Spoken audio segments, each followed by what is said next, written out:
Okay, so for those of you who don't know me all that well, I'm a military brat. My dad is an active duty colonel serving in the Air Force right now. When I was in high school, sophomore and junior year, I had the very unique opportunity of living in Germany. So the drinking age over in Europe is about 16 to 18, depending on what country you're in. So I was able to actually partake legally in alcohol and sample different things while I was over there. So when I came back to the States, I was obviously very shocked by all the illegal alcoholism that was occurring and the danger that students were putting themselves in by underage drinking. So today I'm going to be proving to you why I think the drinking age should be lowered to 18. And I'm going to do this by providing facts about the dangers and allures of binge drinking, education on consumption within the home, and why drinking should be considered an adult responsibility. So to start out, we're going to talk about the forbidden fruit effect. So this is very common in people who are drinking under 21. Binge drinking is very easy if you think about it, because I want you to imagine you're in a grocery store, okay? You're with your parents, they're out shopping, they walk over, okay, to the big cool alcohol shelves, and you see all these pretty glass bottles and these cans with all these colors and symbols on them. And it looks really good. It looks like any other fruity soda energy drink. So you ask them, Mom, Dad, what is this? Can I get this? They're like, oh, that's not for you, that's for adults only. So you're looking at this and you're like, okay, I know I can't have this, but it looks really tempting. This is the same for any underage drinker. Because of this forbidden fruit, oh, we shouldn't have that, people are more tempted to drink irresponsibly, more as to defy the rebellious stigma surrounding alcohol. Mayo Clinic provides some very scary statistics about what happens when people binge drink. You can get into induced comas, you can experience permanent brain damage. Blackouts are very common. The user will be unable to remember anything that occurred from the time that they started drinking to the time that they wake up. They can experience severe sickness, nausea, vomiting. Extreme cases be you could be vomiting blood if you're drinking way too much, liver failure, all of these things.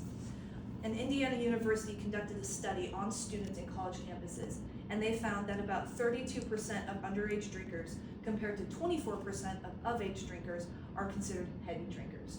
So you can see how this phenomenon is very popular in college campuses. So I feel like in order to discourage that, we may as well set the bar where the forbidden fruit won't be as tempting. In following that, we're going to talk about why drinking should be an adult responsibility. So when we turn 18, what's the typical thing we first get? Voting rights. That's what I thought of when I turned 18. I turned 18 right before the election last year, 2 years ago, whenever it was. I turned 18 right before. I was very excited to get the chance to vote. When you're 18, you can vote. You can be drafted into the military to go fight in a war. So why should we not be able to drink? So, according to an article from Britannica, the 26th Amendment passed on July 1st, 1971. And shortly following this, 30 U.S. states dropped their MLDA, their minimum legal drinking age, to 18. So this indicates that the country had a whole shift in what adult responsibilities look like. So what they believed is that if voting is considered an adult responsibility, and that age has been lowered to 18, so should not the standard of adulthood be 18? And because drinking is considered an adult responsibility, should that not be 18 as well? So I believe that that standard should hold throughout this contemporary world as well, in order to help students understand, hey, this is still an adult responsibility as much of a privilege, and maybe they will be more likely to treat it with caution.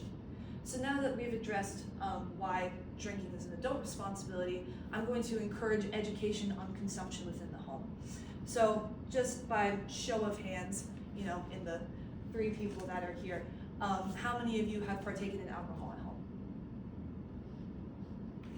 Yeah. Okay, so the majority has. And that's completely normal, right? At dinner, I would have sips of my parents' wine because it looks like grape juice, and obviously you get a little taken by surprise when it's not. Or sips of my dad's whiskey when he's working on something. And just being able to sample those things safely at home almost removed the temptation a little bit for me. I wasn't as tempted to go out and have a friend buy me a beer illegally and then get roaring drunk off of it. Because if you're taught within the home how much to drink, how strong drinks are, blood alcohol percentages, why you shouldn't drink and drive, how it inhibits your common sense. If you're more prepared with these facts, you're less likely to go out into the real world and be confronted with the dangers that can come with drinking. So, I hope that you've all come to understand today why I think drinking should be lowered to 18. So to sum up, binge drinking is very dangerous and very easy to fall into under the forbidden fruit effect. It would be much better to have drinking considered an adult responsibility on top of the other ones that we receive when we turn 18. And finally, it is safer to practice alcohol consumption within the home under the supervision of parents or guardians in a way that's going to teach you how to use it carefully and responsibly. I fervently believe that the drinking age should be lowered to 18 in order to protect students and young adults worldwide and teach them how to use safely. And I think America is great at all, but the Europeans did get one thing right, and that is how to handle it.